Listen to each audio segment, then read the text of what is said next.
Hey there, planners. Today I am super excited to be setting up January 2022 goals. This is going to be the first steps I take to setting that great foundation for accomplishing my annual goals this year. So go grab your planners and let's get planning.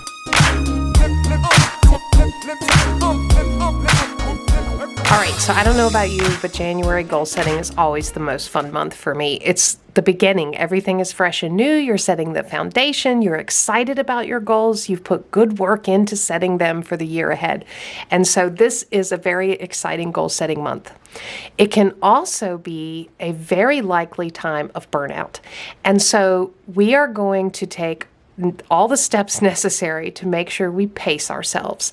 If you missed the annual goal setting step-by-step guide or the quarterly breakdown, these are really important processes, and I'm going to have those videos and all of my goal setting videos playlist linked down below, so go check those out. If you have completed those steps and you're ready to move forward with January, this is the video for you. So here are my annual goals. I've got my word of the year, which is poise, and I've defined that here. I've given myself a good grounding for what my word of the year is going to be, and I have defined what my goals for 2022 are, and I've taken the time to break down those goals into what I want to accomplish in the first quarter of the year. I am going to be very focused on investing time and energy to learn in each of these goal areas. I'm going to be balancing the activities of learning and testing out new practices so that I am setting the foundation. This is how I ensure that I do not burn myself out in January. These are not New Year's resolutions. New Year's resolutions are things that we come into the year gung-ho about, but by the 15th or 20th of January, we're a little bit burnt out because we realize we may have taken on too much at one time. So we're not going to do that. We're going to step into the year, into January, with a good plan for how to pace ourselves and really set that foundation for the goals. I took the time to break down each one of my goals for the quarter and what I want to accomplish. I would really encourage you to do the same as you're thinking about your goals. But now that we've done that, it's time to flip over to January. So this is my digital planner, and this is how I have my monthly goal setting section set up, and I'll just go through this. I have 3 spots that look exactly the same. They're set up for my goals. I've got the goal title here, space to put the goal title here. I've got monthly action section, a weekly action section, and a daily action section. And I do want to specify, just because I have all 3 of those sections here does not mean that I'm going to use them. I may have no daily actions. I may have no weekly actions. I may just have a monthly action that I want to capture, especially here at the beginning where I'm doing a lot of learning and research. So, but I do have these sections set aside for each of the goals. I have some space for notes, and then I have a link to a monthly reflection because I do want to reflect on my goals every month. So this takes me to a page for my monthly reflection, and then I've got 3 blank pages where I can expand on each one of my goals if I need it. So for example, if I click on here, I get to a blank page where I can really spell out more information about that goal. So I'm going to start plugging in each one of my goal activities based on my quarterly goal planning. And what I'm going to do is actually split my screen because I want to be able to have both of these up at the same time. So I can come over here and I'm going to just click on the quarterly section, Q1, and now I've got those goal areas right there that I can reference as I'm setting up my planner.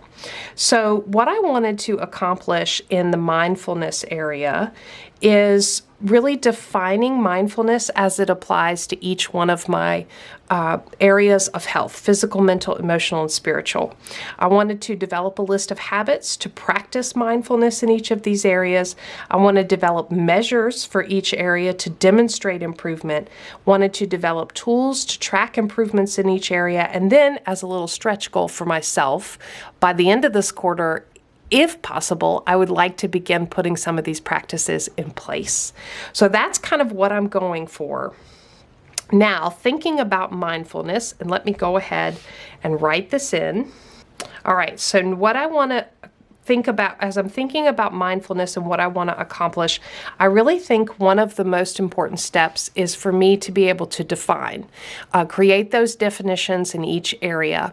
In order to do that, I'm going to have to dig a little bit deeper, and I've got a couple of resources I want to use to do that. So the first resource that I have is a book that I'm reading, and what I want to capture this month is I want to finish reading the book. And the book is called The Well-Watered Woman, Rooted in Truth, Growing in Grace, and Flourishing in Faith. It's by Gretchen Saffels and Ruth Simmons. I will have this link down in the description box below. But it's really about, the book is wonderful so far. I've just started reading maybe the first chapter just to get a sense of what it's about. But it's really about being rooted and grounded in spiritual truths. And I'm getting so much quality value just out of the first chapter. So I am actually going to make it a goal this month to finish reading that book. All right, so the way I'm going to use this book, why this is important, this is really going to be a foundation for defining that spiritual mindfulness for me, because what I'm gaining from the book and what I've learned about the book based on reviews and recommendations is really that this book is all about how we find that fulfillment, that peace, that calm, and that joy right in whatever situation we're in as we're going through our day-to-day lives. And that's all rooted in the concept of mindfulness as applied to my spiritual health. So I am going to use this book to help me define spiritual mindfulness and maybe even define some of the practices there. So I'm going to capture that kind of as a sub-bullet here, that I want to use this to help define spiritual mindfulness. All right, for my next goal, it's another book. I've got another book that I have started reading that I want to finish, and it's called All the Feels. It is by Elizabeth Thompson, and it's all about emotions and how to untangle them, how they affect us, where they come from, really about our responses. This goes right to the heart of continuing the work that I did last year around triggers and what really triggers me to that point of being overstressed, and really getting to the root of that and being able to calmly, in real time, monitor emotions and emotional health. And so I am going to finish reading that book and then use that book to help define what emotional mindfulness means. All right, so there's the first two. The next two are mental and physical. And I have done some research, and I, of course, started a Pinterest board because that's how I like to approach things when I'm just kind of data collecting information. I've started reading various sources, Psychology Today, some health and wellness blogs, really researching what does mindfulness mean as it applies to physical and mental health. And so I am going to use those resources, continue researching and looking for articles and information, continue reading those and researching, and just start to draft definitions of those two. So I don't actually have specific books I'm reading. It's more just kind of spending time researching information that I can get a hold of. And I'm going to keep doing that so that I can define both physical and mental health in terms of mindfulness. All right, and the only other thing I believe I'm going to tackle in mindfulness this month is to start creating. Not create the whole thing, but just start creating a list of possible habits in each of those areas based on what I'm reading here. And this is what I'm going to use this extra page for that I have set aside for mindfulness. I'm actually going to use it to start drafting and just jotting down that list. So I'm doing all this research. I'm imagining I'll have 4 columns set up and just start jotting down ideas for habits and practices as I'm doing this research. All right, so there's my monthly actions. Now thinking about what do I need to accomplish weekly and daily in order to achieve these, I think one of the most important things is I've got a lot of reading here. So the first 3 are all about reading. I think what I want to do is skip down to daily and give myself a goal to spend 30 minutes at least 5 days a week reading on these three areas. So I have this horrible habit, maybe you have it too, of at night when I'm ready to go to bed, usually I head up to the bed, a little bit before I'm ready to actually go to sleep, and I will just flip on Netflix or one of those and kind of binge out on something. It's terrible. It's totally wasted time. And it's also not good for helping me kind of settle down, So I am actually going to dedicate 30 minutes, 5 days a week. I don't want to say all 7 days a week because different things are going on. But I do want to dedicate 30 minutes for at least 5 days a week of reading in those areas. And I've also given myself a little note here that I'm going to track that in my weekly template, my weekly planner pages, so that I know I'm making progress. So there are my goals for mindfulness. And you can see I'm not really accomplishing mindfulness in the month of January. What I'm doing is setting the foundation. By the end of the month, I should have each of the 4 areas defined, as well as a starting list, starting to brain dump that list of potential activities. That's all I'm going to go after in the month of January. And that, when I think about spending 30 minutes at least 5 days a week, that's a pretty big commitment for me. And so, just being really realistic with the time it takes to do this and defining what I want to accomplish, how I want to achieve this is so foundational to being able to call this goal successful in 2022. So there's mindfulness. Now it's time to move on to College Bound. All right, so I've brought up my split screen again so I can see what exactly is it that I wanted to accomplish in College Bound in the first quarter. I really wanted to research and develop a list of those major milestones for, the college countdown. What are those calendar type items? And make sure they're plugged into my planner. I want to develop a financial plan outline based on the top 3 choices, and then also develop a prayer plan for my daughter in 2022 and do that by month. So those are the things I want to accomplish. So looking at what I can get done this month. Now I have to keep in mind, I have a pretty heavy lift here in the mindfulness area. I think what I can reasonably accomplish on this goal is to, first of all, start researching and making that list of calendar type activities, really breaking it down. I did a little bit of this in the original goal planning, just those really big milestones like graduation date, move-in date, things like that. But really breaking those down to exactly what activities are included.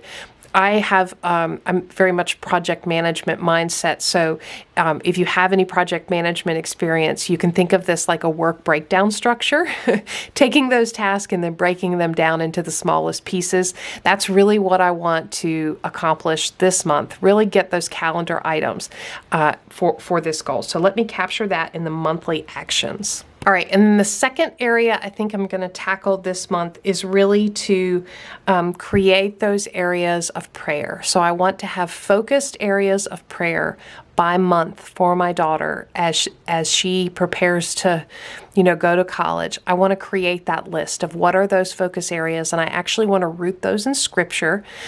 So I'm going to be looking for what are the areas I want to pray, what are the things I want to pray for her, and what are the scriptures that I can anchor those prayers around. So I think I can accomplish that this month as well. So let me capture that. And what I'll do is I will use that extra page over here for College Bound to capture both the starting list of calendar-based milestones as well as the prayers that I want to use. All right, so when I think about those two and what I need to do on a weekly and daily basis to actually accomplish those, I think for the list of major milestones, I think I can commit to, on a weekly basis, spending at least 1 hour a week working on creating that list. And then for the list of prayers for my daughter, I think I can dedicate one of my my Bible reading sessions each week to focusing on looking at the scriptures and the areas that I want to pray for her. So I'm going to capture those as weekly actions this month. All right, so that's what I have for the college-bound goal.